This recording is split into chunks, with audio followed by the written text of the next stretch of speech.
Shalom, selamat pagi saudara-saudara. Hari ini adalah kali pertama saya membagikan firman Tuhan yang bersifat pengajaran. Saya percaya saudara akan diberkati oleh apa yang dibagikan hari ini. Saudara, sebelum mulai mari kita berdoa. Bapa di surga, kami bersyukur. Kami percaya bahwa firman-Mu memberikan pertumbuhan kepada rohani kami. Firman-Mu adalah makanan dan kehidupan dan membuat kami mengerti dan bertumbuh di dalam Engkau. Karena itu hari ini Tuhan, kami berdoa Roh Kudus, bagaimana kami mendengar firman-Mu, Engkau bekerja, Engkau bukan kebenaran, biar setiap orang mendengar diberkati dan bertumbuh. Terima kasih Bapa, kami bersyukur di dalam nama Tuhan Yesus kami berdoa. Amin. Baik saudara-saudara, hari ini saya akan bagikan firman Tuhan dengan judul yang menurut saya menarik, saudara, ya. Dan pastinya banyak orang yang ingin tahu, dan banyak orang Kristen yang ingin yang tertarik dengan judul ini, saudara, ya. Judul firman Tuhan hari ini, saudara, adalah mimpi, penglihatan, nubuatan, dan suara Tuhan, saudara, ya. Ini pasti banyak orang tertarik, saudara, ya. Dan saudara, mari kita buka firman Tuhan. Kita belajar dari firman Tuhan Ibrani 1 ayat 1 dan sampai ke 4. Saudara, firman ini adalah basis letak dasar firman Tuhan kita hari ini, saudara, ya. Di Ibrani 1 pasal 1 ayat keempat dikatakan, setelah pada zaman dahulu Allah berulang kali dan dalam berbagai cara berbicara kepada nenek moyang kita dengan perantaraan nabi-nabi. Maka pada zaman akhir ini Ia telah berbicara kepada kita dengan perantaraan anaknya, yang telah Ia tetapkan sebagai yang berhak menerima segala yang ada. Oleh Dia Allah telah menjadikan alam semesta. Dia adalah cahaya kemuliaan Allah dan gambar wujud firman Allah, dan menopang segala sesuatu yang ada dengan firman-Nya yang penuh dengan kekuasaan. Dan setelah Ia selesai mengadakan penyucian dosa, Ia duduk di sebelah kanan yang maha besar di tempat yang tinggi. Ayat keempat, jauh lebih tinggi daripada malaikat-malaikat, sama seperti nama yang dikaruniakan kepadanya, jauh lebih indah daripada nama mereka. Di dalam bahasa Inggrisnya, saudara, dikatakan begini, saudara, di dalam Alkitab bahasa Inggris, di dalam New American Standard Version dikatakan begini, God, after He spoke long ago to the fathers in the prophets in many portion, di banyak porsi, and in many ways, dengan berbagai macam cara, in these last days has spoken to us in His Son, whom He appointed heir of all things, through whom also He made the world. And He is the radiance of His glory and the exact representation, atau perwakilan yang tepat, perwakilan yang presisi of His nature, daripada gambaran Allah, naturalnya Allah, of His nature, and upholds all things by the word of His power. When He made purification of sins, He sat down at the right hand of the majesty on the high. And having become as much better than the angels, as He has inherited a more excellent name than they. Nah, saudara, firman Tuhan mengatakan di dalam bahasa Inggris, saya lebih suka dikatakan begini, saudara, ya, bahwa di zaman dulu, saudara, sejak zaman dulu Allah sudah berbicara kepada bapak-bapak, yaitu bapak-bapak di sini adalah para bapak bangsa Israel tentunya, saudara, ya. Dikatakan bahwa berbicara kepada mereka dengan banyak porsi dan banyak cara, saudara. Ya. Jadi banyak cara Allah telah pakai berbicara kepada umat Allah di dalam perjanjian lama. Terutama, saudara, ya, kalau kita bisa buka perjanjian lama, Allah berbicara kepada mereka dalam nubuatan, dalam penglihatan, dalam mimpi, saudara. Ya. Nah, saudara, dan tentunya juga dalam suara Tuhan. Kemudian sudah dikatakan bahwa pada zaman ini Allah telah berbicara langsung kepada kita melalui anaknya, yaitu Yesus Kristus, yang adalah gambaran yang tepat, perwakilan yang tepat dari Allah. Dengan demikian, saudara, ini berbicara sangat penting sekali, saudara, bahwa Allah menuntun kita di perjanjian baru, terutama melalui firman-Nya. Dan di sini juga ada dua hal yang kita perlu ketahui, saudara. Pertama, Allah pasti menuntun kita pertama melalui firman-Nya. Yang kedua, saudara, menunjukkan bahwa otoritas perjanjian baru itu di atas otoritas perjanjian lama. Ini sangat penting sekali, saudara. Kenapa, saudara? Sebab di Alkitab sendiri kata dalam Ibrani 10 ayat pertama, di dalam hukum Taurat hanya terdapat bayangan saja dari keselamatan yang akan datang, dan bukan hakikat dari keselamatan itu sendiri, saudara. Ya, karena itu, saudara, dikatakan karena itu, dan korban yang sama setiap tahun terus-menerus dipersembahkan, hukum Taurat tidak mungkin menyempurnakan mereka yang datang mengambil bagian di dalamnya, saudara. Ya. Di dalam Ibrani 8 ayat 13 dikatakan, oleh karena itu, ia berkata-kata tentang perjanjian yang baru. Ia menyatakan yang pertama sebagai perjanjian yang telah menjadi tua, yaitu perjanjian lama, saudara. Dan apa yang telah menjadi tua dan usang telah dekat kepada kemusnahannya. Nah, saudara, mungkin sudah bertanya, kalau begitu kenapa kita masih baca Alkitab Perjanjian Lama? Kita perlu membaca Alkitab Perjanjian Lama. Ketika Yesus pertama menjelaskan kepada murid-muridnya, bertemu dengan murid-muridnya, lalu ketika Yesus setelah dia bangkit, dia menjelaskan kepada murid-muridnya di dalam Lukas 24 ayat ke-27. Lalu ia menjelaskan kepada mereka apa yang tertulis tentang dia di dalam seluruh kitab suci, mulai dari kitab-kitab Musa dan kitab nabi-nabi, dan segala kitab nabi-nabi. Nah, jadi saudara-saudara, setiap firman Tuhan perjanjian lama itu ketika dibuka harus menuju kepada Yesus Kristus. Ketika kita membaca firman Tuhan di perjanjian lama tidak terbuka tentang apa yang telah Yesus kerjakan kepada kita, untuk kita di atas kayu salib, maka kita kemungkinan besar salah menafsirkan perjanjian lama tersebut, saudara. Nah, saudara, dengan demikian kita mengerti sekarang bahwa Allah terutama berbicara kepada kita melalui anaknya, yaitu melalui firman-Nya. Karena itu, saudara, kalau saudara mau mendengar firman Tuhan, penting sekali bagi kita untuk kita bertumbuh dalam firman Tuhan. Kita harus membaca firman Tuhan. Sangat berbahaya banget, saudara, ketika orang datang kepada kita dan dia mengatakan, saya mendengar firman Tuhan, saya mendapatkan mimpi, mendapatkan nubuatan, mendapatkan kesan suara Tuhan, ataupun mendapatkan nubuatan mengenai engkau, tetapi orang tersebut tidak hidup dalam firman, tidak terlatih di dalam firman, dan tidak terikat kepada gereja lokal, tidak di bawah otoritas. Nah, saudara harus tahu makanan dan menu utama kita adalah firman Tuhan. Amin. Untuk mendengar suara Tuhan di dalam perjanjian baru itu berbeda dengan perjanjian lama. Di dalam perjanjian baru, mari kita lihat, saudara, ya, firman Tuhan di dalam 1 Korintus 14 ayat 29. 1 Korintus 14 ayat 29. Dikatakan begini dalam bahasa Indonesianya, ya. Ayat 29 sampai ayat 32. Tentang nabi-nabi, baiklah 2 atau 3 orang diantaranya berkata-kata dan yang lain menanggapi apa yang mereka katakan. Tetapi jika seorang lain yang duduk di situ mendapat pernyataan, maka yang pertama itu harus berdiam diri. Sebab kamu semua boleh bernubuat seorang demi seorang, sehingga kami semua dapat belajar dan beroleh kekuatan. Karunia nabi takluk kepada nabi-nabi. Nah, saudara, ini ciri perjanjian baru, saudara. Tentang nubuatan. Yang banyak orang ketika mendapatkan nubuatan dari seorang hamba Tuhan tepat dan saudara mereka ketakutan, atau mereka justru respon yang salah kepada nubuatan itu, saudara. Ya. Nah, saudara, nubuatan di dalam perjanjian baru pertama, saudara, itu bersifat bersyarat, saudara. Ketika kita bicara nubuatan, ini juga berlaku untuk mimpi, untuk penglihatan dan mendengar suara Tuhan, saudara. Pertama, saudara, nubuatan di dalam perjanjian baru itu selalu bersyarat, saudara. Artinya gini, saudara. Misalnya, saudara, kalau sudah ada firman Tuhan datang ke saudara bilang, oh, saudara, kamu dipanggil menjadi gembala.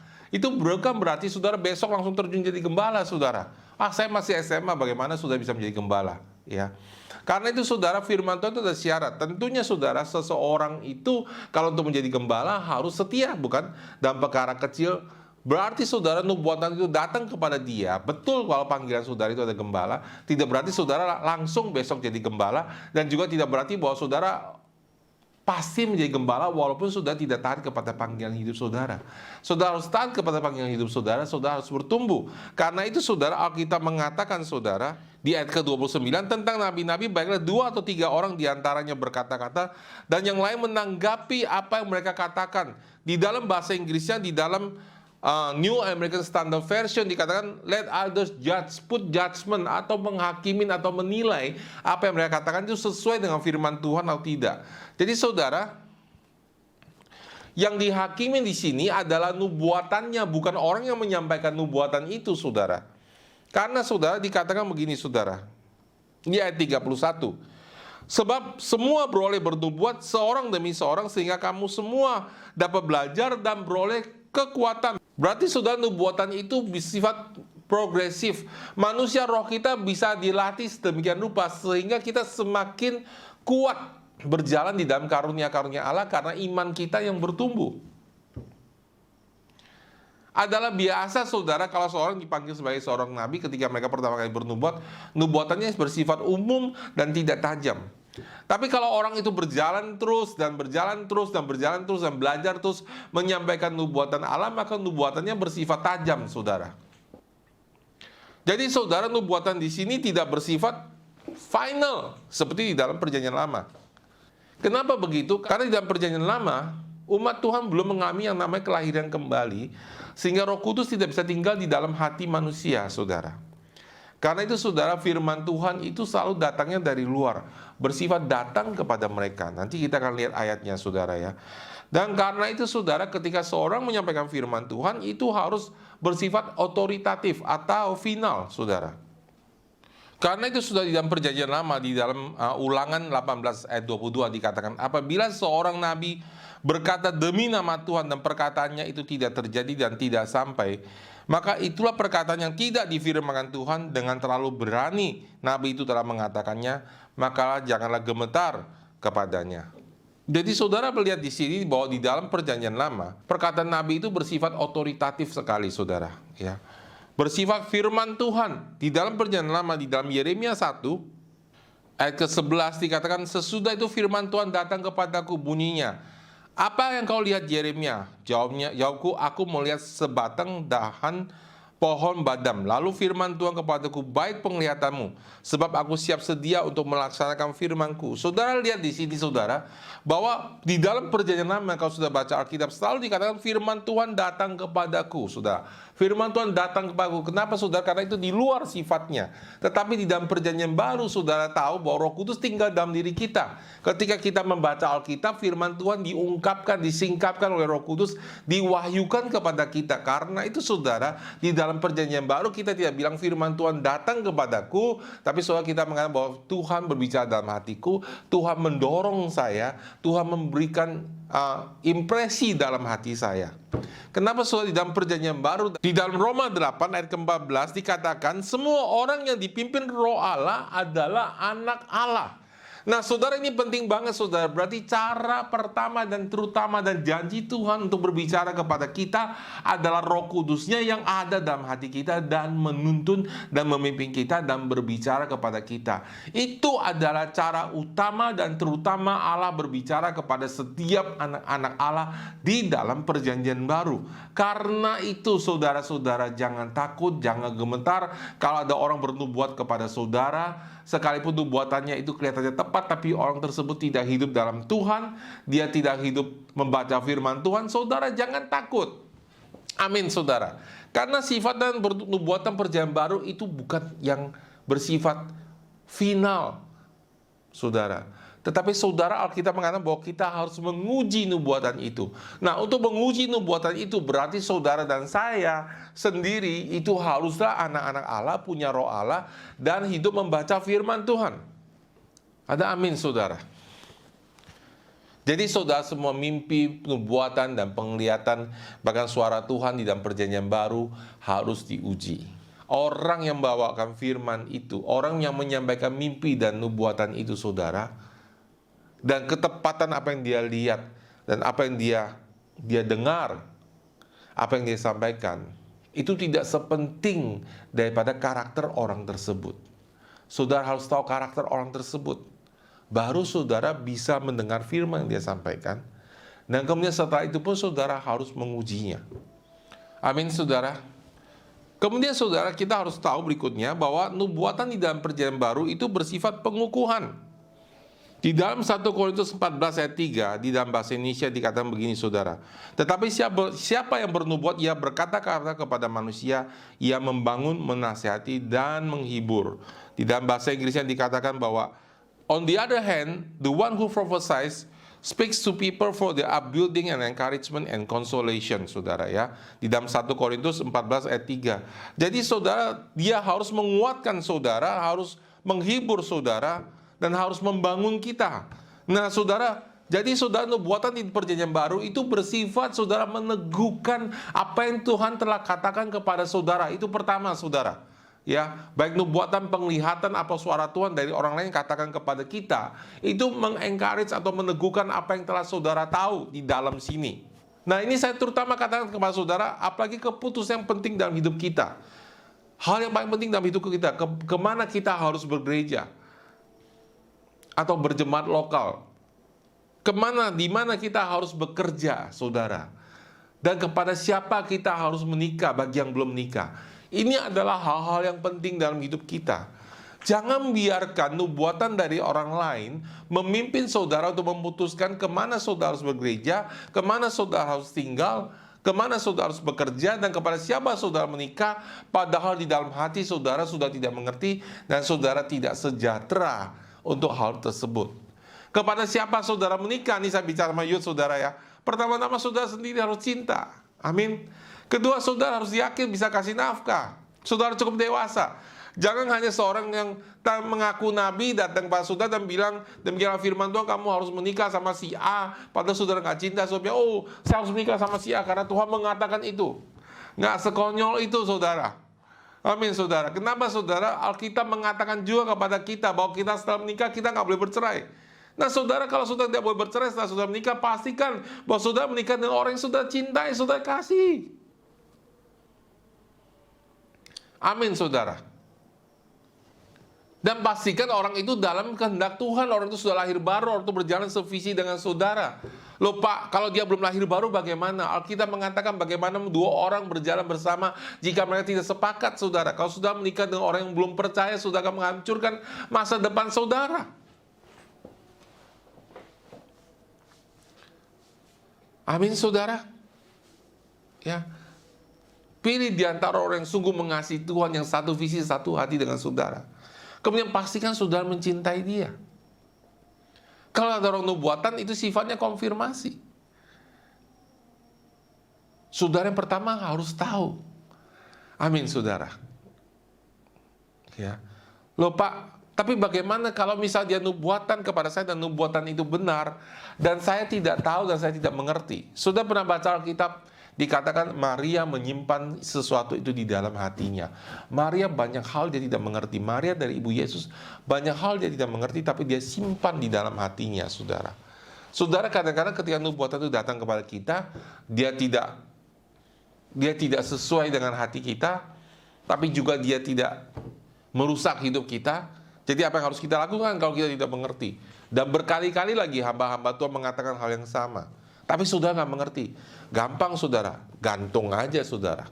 Ya, saya pernah saudara ya, saya dinubuatin berkali-kali saudara bahwa saya ini adalah seorang bisnismen. Wah, saya nggak suka saudara bisnismen. Saya sukanya menggembalakan saudara. Ya, suatu hari saudara ya, setelah bertahun-tahun dan hamba Tuhan datang silih berganti bernubuatan bahwa saya ini seorang bisnismen, bla bla bla. Saya hanya menggantungkan aja nubuatan itu. Saya tidak tolak karena udah berapa kali hamba Tuhan yang diurapi yang terkenal datang bernubuatan hal yang sama, saya gantung aja. Mungkin karena lihat tampang saya ini saudaranya tampang bisa menghasilkan keuntungan, saya nggak tahu kenapa mereka nubuatin itu saudara. Tapi saya gantungin aja saudara ya. Dan saya gantungin aja di situ dan kemudian saudara, suatu hari saya berkhotbah di gereja, saya bilang gini, saudara-saudara kalau ketemu orang lain, sudah ketemu saya di jalan, jangan sebut ini Bapak Pendeta saya ya. Saya nggak suka sudah dipanggil pendeta saudara ya. Saya nggak suka dibayangin orang, wah pendeta ini nggak relevan sama dunia. Saya nggak suka itu saudara ya. Dan juga nanti saya menjadi sulit untuk masuk ke dalam hidup orang karena orang langsung udah punya jarak, oh ini pendeta. Jadi saya bilang saudara-saudara, kalau sudah ketemu saya di jalan, panggil saya ini teman bisnis saya, ini businessman, perkenalkan saya seperti itu. Dan Tuhan bicara sama saya, tuh kan kamu sendiri menyebut kamu businessman. Saya ketawa dalam hati. Iya ya, nubuatannya itu benar. Ya, digantung aja Nggak usah khawatir. Amin saudara. Kalau Anda bilang demikianlah firman Tuhan, kamu harus menikah sama si ini, ya. Pertama saudara cinta sama dia, kalau nggak ada gimana? Kalau itu benar dari Tuhan. Tunggu aja Tuhan yang bertanggung jawab memberikan cinta kepada saudara. Dan Tuhan yang bertanggung jawab memenuhi kebutuhan saudara. Amin saudara. Saudara nggak perlu ngoyo, waduh nubuatan ini saya harus genapi. Karena firman Tuhan mengatakan bahwa umur 25 tahun saya harus menikah. Sudah 24,99, sebentar lagi saya akan 25 tahun, saya harus menikah. Nggak perlu sudah mencoba menggenapi firman Tuhan saudara. Karena sekali lagi saudara, firman Tuhan itu bersifat konfirmasi. Amin. Karena itu harus diuji. Boleh saudara minta konfirmasi. Contohnya kalau saudara ya, kita lihat di dalam firman Tuhan, di dalam yang kita baca tadi, di dalam Yeremia 1 dikatakan ayat ke-11, sesudah itu firman Tuhan datang kepadaku bunyinya, apakah yang kau lihat hai Yeremia? Jawabku, aku melihat sebatang dahan pohon badam. Lalu firman Tuhan kepadaku, baik penglihatanmu, sebab aku siap sedia untuk melaksanakan firmanku. Tuhan aja ngetes dulu, Yeremia udah bisa lihat dengan jelas belum firman Tuhan. Amin saudara. Jadi saudara jangan takut untuk bertanya sama Tuhan. Kalau saudara bilang, Tuhan aku nggak ngerti nih Tuhan, kurang jelas, aku minta Tuhan harus konfirmasi sekali lagi. Nah contohnya mimpi saudara. Saya bicara tentang saudara yang dapatkan mimpi saudara. Bagaimana sih ciri-ciri dari mimpi dari Tuhan? Pertama saudara, kalau mimpi dari Tuhan itu bukan, mimpi itu bisa 3 macam saudara ya. Mimpi dari iblis yang bisa menyerang saudara, bisa mimpi dari diri saudara sendiri karena sudah terlalu banyak makan durian atau pizza karena ya, atau saudara mimpi dari Tuhan saudara ya. Kalau saudara lagi dapat mimpi tentang satu orang yang saudara lagi suka mimpi terus tentang dia ya, karena sudah terlalu banyak mikirin tentang dia, nah itu mimpi dari diri saudara sendiri, harus diuji. Kalau Tuhan berbicara kepada saudara, ini saya kasih contoh saudara, banyak orang datang, Pastor saya dapat suara dari Tuhan, jodoh saya si A atau si B. Pertanyaannya, kamu pernah dengar suara Tuhan yang lainnya nggak? Biasanya orang kalau jatuh cinta dengar suara Tuhan tentang dia, terus saudara ya. Itu karena saudara terlalu banyak mikirin dia, saudara. Ya, makanya saudara harus dilatih, saudara. Kalau sudah mau dengar suara Tuhan, jodoh tentang siapa yang sudah menikah dengan siapa, saudara harus melatih dengan suara Tuhan dalam segala area. Itu pentingnya sebabnya, saudara, bahwa kita terikat dalam gereja lokal dan kita terbiasa melayani orang lain, melatih diri untuk dengar suara Tuhan. Amin, saudara. Jadi saudara, kalau misalnya mimpi itu harus bersifat jelas. Amin saudara. Mimpi dari Tuhan itu vivid, clear, jelas saudara. Saudara lihat semua cerita di Alkitab, mereka dapat mimpi. Nebukadnezar, Firaun, Yusuf. Mereka tidak tanya ini dari Tuhan atau enggak. Jelas saudara. Karena mimpi itu jelas, dan kedua pesannya jelas, dan ketiga saudara, kalau saudara mimpi itu memang dari Tuhan, terkadang diulang sama Tuhan. Dan selalu punya tujuan. Amin saudara. Baik mimpi, nubuatan, dan penglihatan, itu selalu punya tujuan. Kalau mimpi sudah lihat ya, begitu jelas mereka dapat mimpi itu, Firaun maupun Nebukadnezar, saudara, mereka sampai terganggu oleh mimpi itu. Berarti saudara, waktu mereka bangun tidur, mereka nggak lupa mimpi itu. Mereka nggak perlu catat juga, mereka ingat apa yang mereka mimpikan, saudara. Itu cirinya mimpi dari Tuhan, saudara. Ya. Jadi saudara, kita lihat bahwa semua yang penglihatan, mimpi maupun nubuatan yang kita dapat, saudara, itu harus bersifat membangun, jelas, dan ada tujuan, dan yang terakhir ada solusi, saudara. Ya. Karena kita hidup di dalam Kristus, dan Kristus adalah imam besar kita, selalu ada solusi untuk setiap masalah kita. Bahkan saudara, kalau nubuatan yang buruk, nubuatan tentang hari kiamat pun harus ada solusi untuk kita. Kenapa saudara? Karena Tuhan tidak mungkin melanggar firman-Nya. Amin saudara. Ya. Di dalam firman Tuhan, di dalam 1 Korintus 14 ayat ke-26, dikatakan, jadi bagaimana sekarang saudara-saudara? Bila mana kamu berkumpul, hendaklah tiap-tiap orang mempersembahkan segala sesuatu. Yang seorang mazmur, yang lain pengajaran, atau pernyataan Allah, atau pewahyuan Allah. Maka kalau sudah bicara pernyataan Allah, itu berarti nubuatan, mimpi, ataupun suara Tuhan yang saudara dapat, ataupun penglihatan. Itu maksudnya pernyataan Allah, saudara. atau karunia bahasa roh, atau karunia menafsirkan bahasa roh. Tetapi semuanya itu harus digunakan untuk apa, saudara? Membangun. Berarti ada solusinya dong. Betul nggak, saudara? Ya, membangun. Ayat ke-32. Karunia nabi takluk kepada nabi-nabi, tunduk kepada otoritas, saudara. Amin, saudara. Jadi ada orang bilang ini, wah saya nggak tahan, saya harus ngomong nih, Tuhan bicara sama saya, saya nggak tahan. Di tengah-tengah khotbah tiba-tiba bikin kacau, dia berdiri, demikianlah firman Tuhan. Saya nggak bisa kontrol karunia nubuatan saya. Itu melanggar firman ini. Kenapa, saudara? Karena kita mengatakan bahwa karunia nabi takluk kepada nabi, saudara. Amin, saudara. Roh Kudus tidak akan paksa saudara berbicara kalau saudara merasa belum waktunya. Dan dikatakan apa, saudara? Ayat ke-33, sebab Allah tidak menghendaki kekacauan tetapi damai sejahtera. Semua nubuatan, penglihatan, mimpi, dan suara Tuhan yang menghilangkan dan mengambil damai sejahtera kita, itu kita tolak, saudara. Kita buang, saudara. Amin, saudara. Tapi Allah bisa menegur seseorang, dan seseorang bisa merasa tertemplak, seseorang bisa sedih, seseorang bisa merasa tertekan karena dia tahu dia berdosa, dia tidak bertobat dari kesalahannya, dan dia tahu bahwa akan ada konsekuensi dari apa yang dia lakukan. Tetapi dalam nubuatan itu, Allah pasti akan memberikan penghiburan juga. Allah pasti memberikan solusi kepada orang tersebut. Kalau kita dalam kesulitan dan kita melakukan kesalahan, Allah pasti menyuruh kita untuk bertobat dan berbalik kepada Dia, berbalik kepada panggilan hidup kita. Amin, saudara. Itulah sebabnya, saudara, kalau nubuatan datang kepada saudara, jangan kalang kabut, saudara ya. Saya ingat, saudara, waktu dulu saya masih muda, saudara ya. Ada nabi datang ke gereja, semua orang ngumpul ya, berdiri depan dia ya, lalu berharap dapatkan nubuatan. Saya juga dulu seperti itu, saudara, mengharapkan mendapatkan nubuatan seperti itu. Dan ketika saya nggak dapat, teman saya dapat, saudara ya, saya rasanya sedih banget ya. Tuhan kok nggak berbicara sama saya, Tuhan kok ini dan sebagainya. Saudara yang kekasih dalam Tuhan, cara terutama Tuhan berbicara kepada kita adalah melalui firman-Nya setiap hari kepada kita. Kenapa, saudara? Karena saudara dan saya adalah anak-anak Allah. Allah itu ingin bergaul dengan kita setiap hari, ingin berbicara kepada kita setiap hari. Amin, saudara. Jadi sebenarnya, saudara, kita mendengar firman Tuhan itu setiap hari. Kita baca Alkitab setiap hari, Tuhan berbicara kepada kita. Sering kali yang terjadi adalah, saudara, ketika kita mendengar firman Tuhan, kita membaca firman Tuhan, kita tidak percaya bahwa itu Tuhan yang berbicara. Kita tidak menghargai apa yang Tuhan bicarakan kepada kita, dan kita tidak lakukan. Akibatnya tidak terjadi mujizat. Terus kita bingung hidup kita, saudara. Terus kita tanya, Tuhan bicara apa? Tuhan bicara apa?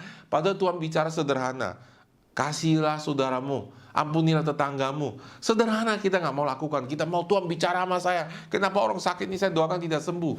Saudara, kalau sudah tidak setia dalam perkara kecil mendengar suara Tuhan, saudara tidak akan tajam mendengar suara Tuhan ketika Tuhan berbicara kepada saudara hal yang penting. Amin, saudara. Karena itu, saudara kekasih dalam Tuhan, setiap orang yang mengatakan demikianlah firman Tuhan, dia harus hidup di bawah otoritas. Dia harus membaca Alkitab setiap hari. Dia harus berdoa, punya hubungan sama Tuhan, dan teruji pelayanannya, saudara. Ya. Dan tentu ada firman Tuhan yang mensupport apa yang dikatakan. Tiba-tiba ada orang berdatang bernubuat, demikianlah firman Tuhan, tanggal sekian, bulan sekian, akan ada kiamat, Yesus akan datang. Alkitab jelas mengatakan bahwa kita tidak tahu hari dan waktu dan tanggalnya. Ia nggak tahu hari dan tanggal dan waktunya, tapi saudara bisa kira-kira. Wah, itu, saudara, waktu saya muda, saudara ya, ada orang yang mengatakan begitu, saudara. Dia mengajarkan pada saya, hari Tuhan itu datang tanggal sekian. Diputar-putar firman-Nya, saudara, sampai kita jadi bingung, saudara. Makanya saudara perlu baca Alkitab. Amin, saudara. Nah, saudara kekasih dalam Tuhan, saya berharap pengajaran yang sederhana ini, saudara, membuat saudara bisa membedakan antara mimpi, penglihatan, dan nubuatan yang dari Tuhan. Ya. Suatu hari, saudara ya, ada orang datang kepada saya, dia bilang, Pastor, saya melihat gereja Pastor ini akan ada awan hitam yang datang, dan ada hujan angin badai. Saya diamin aja, saudara. Saya liatin dia, saudara. Kenapa, saudara? Pertama, saudara, dia tidak terbukti otoritasnya, saudara. Ya, dia tidak setia ke gereja, ya. Dia emosinya tidak setia. Ya, kalau dari Tuhan tuh gimana, Pastor? Tenang aja, saudara. Kalau itu dari Tuhan, Tuhan akan berbicara kepada saya. Karena saya gembala tempat itu, saya adalah otoritas tempat itu, Tuhan pasti bicara. Kalau saya nggak dengar gimana? Kalau saya nggak dengar, Tuhan akan buktikan dia ngomong itu benar. Amin. Dan Tuhan tidak akan langsung menghukum saya hanya karena saya tidak mendengar apa yang dia katakan. Tuhan pasti akan memberikan peringatan yang berdua, tiga kali, karena peringatannya begitu penting. Kedua, saudara, apa yang dia katakan nggak ada solusi. Semua problem. Dia tidak bilang apa yang akan terjadi. Jadi saudara, saya diamin aja apa yang dia katakan. Akhirnya apa yang terjadi, saudara? Akhirnya kan saya diamin apa yang dia katakan. Orangnya jadi kecewa, saudara. Ya. Orangnya meninggalkan gereja lokal. Karena saya tidak dengar apa yang dia katakan, saudara. Apa yang terjadi dengan gereja kita? Gereja tetap bertumbuh. Ya. Orang datang, orang kenal Tuhan, orang tetap bertumbuh di sini, dan orang mau dimuridkan. Berarti, saudara, dia mungkin, saya tidak bilang bahwa berarti dia nabi palsu, saudara. Ya. Mungkin saja dia dapat dari Tuhan, tapi dia tidak sempurna dapatnya. Dia belum bertumbuh dewasa, saudara. Ya, sudah pasti seseorang tidak dapat yang sempurna, tapi saudara, dia hanya dapat serpihan yang kecil aja, saudara. Bisa nggak orang waktu bernubuat, apa yang dia katakan dari 100% perkataan dia, 25% benar atau 50% benar, 50% itu salah? Bisa banget. Bisa juga waktu dia dapatkan perkataan dari Tuhan, perkataannya benar, tapi dia nggak bisa menjelaskan apa maksud Tuhan. Itu sebabnya, saudara, seorang nabi terutama, saudara, dia hanya mendeliver atau menyampaikan kehendak Tuhan kepada saudara. Dia seperti tukang pos, saudara, kirim surat kepada saudara. Ini Tuhan ngomong begini, demikianlah firman Tuhan, bla bla bla. Sudah tanya sama dia, terus Pak, kenapa ya kok firman Tuhan ini datang begini kepada saya? Kenapa ya Tuhan mengatakan bahwa ke depan saya harus begini? Nah, saudara, seorang nabi itu tidak tahu. Kalau dia tahu, dia bukan nabi lagi nanti. Justru karena tidak tahu dan dia bisa mengatakan sesuatu yang dia tidak tahu dan itu tepat kepada hidup kita, itu mengkonfirmasi bahwa apa yang dia katakan itu dari Tuhan. Amin. Nah, terus saya harus lakukan apa? Nah, itu saudara harus tanya kepada pemimpin saya, saudara. Gembala sel saudara, atau gembala gereja lokal saudara. Kenapa, saudara? Karena mereka yang paling tahu apa yang terjadi dalam hidup saudara. Suatu ketika ada seorang nabi dari Amerika datang ke gereja kita. Dan begitu dia masuk dalam gereja, dia udah dengar nama orang ini, saudara. Ya. Dia udah lama nggak jumpa, tapi dia bisa ingat namanya. Tuhan terus bicara, nanti pulang bicara sama dia. Setelah selesai kebaktian, dia tanya sama saya, Pastor, di mana orang ini? Oh, ini ada pastor orangnya. Dan kemudian dia panggil orang itu. Dia lalu bernubuat. Inti nubuatannya adalah dia harus bertobat. Dan kalau dia bertobat, dia akan dipakai Tuhan luar biasa. Saudara lihat nggak, saudara? Selalu ada syaratnya. Walaupun kadang-kadang dalam nubuatan itu tidak disebutkan. Dia bernubuat sama orang itu. Dan saudara, beberapa orang yang kenal orang ini di sebelah saya. Dan mereka memberikan kesaksian. Mereka tahu banget orang ini sedang dalam masalah dan dia terus membuat masalah dalam gereja. Apa yang nubuatan itu tepat, saudara. Ya. Kalau saya ngomong, orang itu pasti bilang, Pastor memang sudah tahu. Tapi ini orang luar sampaikan. Amin, saudara. Dia bahkan sampaikan solusinya. Dia katakan begini, ini yang harus kamu lakukan. Nah, seorang nabi menyampaikan solusi itu seperti juga membaca surat. Kayak baca surat. Kalau saudara punya mobil rusak, dia ada surat keterangan. Ya, kalau ini rusak, satu, ya, berarti akinya rusak. Dia baca begitu, saudara. Ya. Terus saudara jangan tanya sama dia, beli akinya di mana? Itu saudara yang tahu adalah otoritas rohani saudara sehari-hari yang hidup sama saudara. Seorang nabi bernubuat jauh ke depan, tapi dia nggak tahu perjalanan menuju ke situ. Yang tahu itu gembala, saudara. Amin. Itu sebabnya, saudara, kita harus tahu apa fungsinya nabi, apa fungsinya orang yang berbicara firman Tuhan kepada kita, dan bagaimana respon kita dengan benar, saudara. Amin. Dan saudara nggak usah khawatir, saudara. Jangan takut. Dengarkan baik-baik, saudara. Tuhan lebih rindu bicara kepada saudara daripada saudara rindu mendengarkan suara Tuhan. Tujuan Tuhan menyelamatkan kita adalah supaya kita bisa kembali bergaul sama dengan Dia. Tujuan bergaul dengan Dia, tentu Dia ingin bicara kepada kita. Dia ingin memperkenalkan dirinya kepada kita supaya setiap hari kita makin kenal Dia. Amin, saudara. Dan satu lagi pesan saya terakhir, saudara. Sekalipun saudara sudah mendengar suara Tuhan, saudara makin hari makin tepat presisi dalam mendengar suara Tuhan, saudara harus terbuka, harus rendah hati. Amin, saudara. Karena kita mengakui bahwa kita ini tubuh Kristus. Kadang-kadang sudah ada hal tertentu dalam hidup saya, bukan kadang-kadang ya, pasti sudah ada hal dalam hidup saya. Tuhan bicara kepada saya, tapi ada hal dalam hidup saya Tuhan tidak bicara kepada saya, dan Tuhan pakai orang lain melihat itu dan menegur saya. Kenapa perlu begitu, saudara? Karena saudara, Tuhan mau kita tahu bahwa kita hidup bukan kita hanya butuh Tuhan, kita butuh saudara-saudara seiman, supaya kita saling membutuhkan dan tidak timbul perpecahan di dalam tubuh Kristus. Makanya saudara, sekalipun saudara sudah tajam nubuatin orang lain, saudara harus tetap rendah hati, dengarkan peringatan dari orang lain. Amin. Karena Tuhan tidak sampaikan semuanya kepada saudara. Tuhan mau saudara percaya kepada firman-Nya, bahwa saudara kita ini tubuh Kristus, kita saling membutuhkan satu sama lain. Amin, saudara. Inilah firman Tuhan yang saya sampaikan dalam pengajaran hari ini. Saya harap saudara sangat diberkati oleh apa yang disampaikan hari ini.